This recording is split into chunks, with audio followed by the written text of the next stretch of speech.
Extra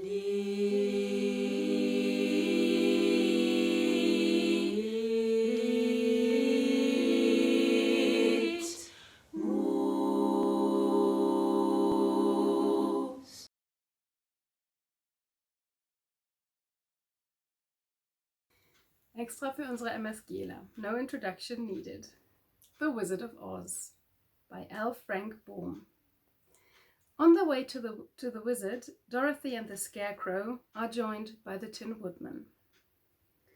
It was a bit of good luck to have their new comrade join the party, for soon after they had begun their journey again, they came to a place where the trees and branches grew so thick over the road that the travellers could not pass. But the Tin Woodman set to work with his axe and chopped so well that soon he cleared a passage for the entire party. Dorothy was thinking so earnestly as they walked along that she did not notice when the Scarecrow stumbled into a hole and rolled over to the side of the road. Indeed, he was obliged to call to her to help him up again. "Why didn't you walk around the hole?" asked the Tin Woodman. "I don't know enough," replied the Scarecrow cheerfully. "My head is stuffed with straw, you know, and that is why I'm going to Oz to ask him for some brains." "Oh, I see," said the Tin Woodman. "But after all, brains are not the best things in the world." "Have you any?" inquired the Scarecrow. "No, my head is quite empty," answered the Woodman. "But once I had brains and a heart also, so having tried them both, I should much rather have a heart." "And why is that?" asked the Scarecrow.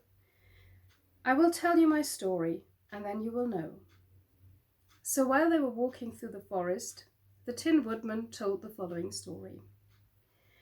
"I was born the son of a woodman who chopped down trees in the forest and sold the wood for a living. When I grew up, I too became a wood chopper, and after my father died, I took care of my old mother as long as she lived. Then I made up my mind that instead of living alone, I would marry, so that I might not become lonely. There was one of the Munchkin girls who was so beautiful that I soon grew to love her with all my heart. She, on her part, promised to marry me as soon as I could earn enough money to build a better house for her, so I set to work harder than ever.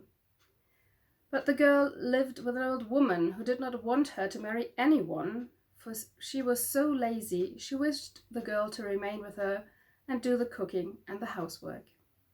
So the old woman went to the Wicked Witch of the East and promised her 2 sheep and a cow if she would prevent the marriage. Thereupon the Wicked Witch enchanted my axe, and when I was chopping away at my best one day, for I was anxious to get the new house and my wife as soon as possible, the axe slipped all at once and cut off my left leg. This at first seemed a great misfortune, for I knew a one-legged man who could not do very well as a woodchopper. So I went to a tinsmith and had him made me a new leg out of tin. The leg worked very well once I was used to it, but my action angered the Wicked Witch of the East, for she had promised the old woman I should not marry the pretty Munchkin girl. When I began chopping again, my axe slipped and cut off my right leg. Again I went to the tinner, and again he made me a leg out of tin. After this, the enchanted axe cut off my arms one after the other, but nothing daunted, I had them replaced with tin ones. The Wicked Witch then made the axe slip and cut off my head, and at first I thought that was the end of me. But the tinsmith happened to come along, and he made me a new head out of tin.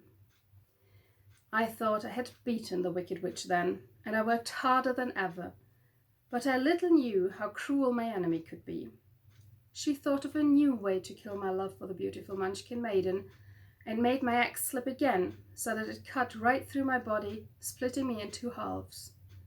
Once more the tinsmith came out to my help and made me a body of tin, fastening my tin arms and legs and head to it by means of joints, so that I could move around as well as ever.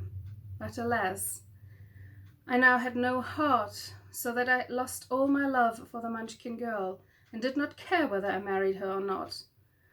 I suppose she is still living with the old woman, waiting for me to come after her. My body shone so brightly in the sun that I felt very proud of it, and it did not matter now if my axe slipped, for it could not cut me. There was only one danger, that my joints would rust, but I kept an oil can in my cottage and took care to oil myself whenever I needed it. However, there came a day when I forgot to do this, and, being caught in a rainstorm, before I thought of the danger, my joints had rusted, and I was left to stand in the woods until you came to help me. It was a terrible thing to undergo, but during the year I stood there, I had time to think of the greatest loss I had known was the loss of my heart. While I was in love, I was the happiest man on earth, but no one can love who has not a heart, and so I am resolved to ask Oz to give me one. If he does, I will go back to the Munchkin Maiden and marry her. Both Dorothy and the Scarecrow had been greatly interested in the story of the Tin Man, and now they knew why he was so anxious to get a new heart. All the same, said the Scarecrow, I shall ask for brains instead of a heart, for a fool would not know what to do with a heart if he had one. I shall take the heart, returned the Tin Woodman, for brains do not make one happy, and happiness is the best thing in the world. I need only one thing to be the happiest Tin Man alive. A heart.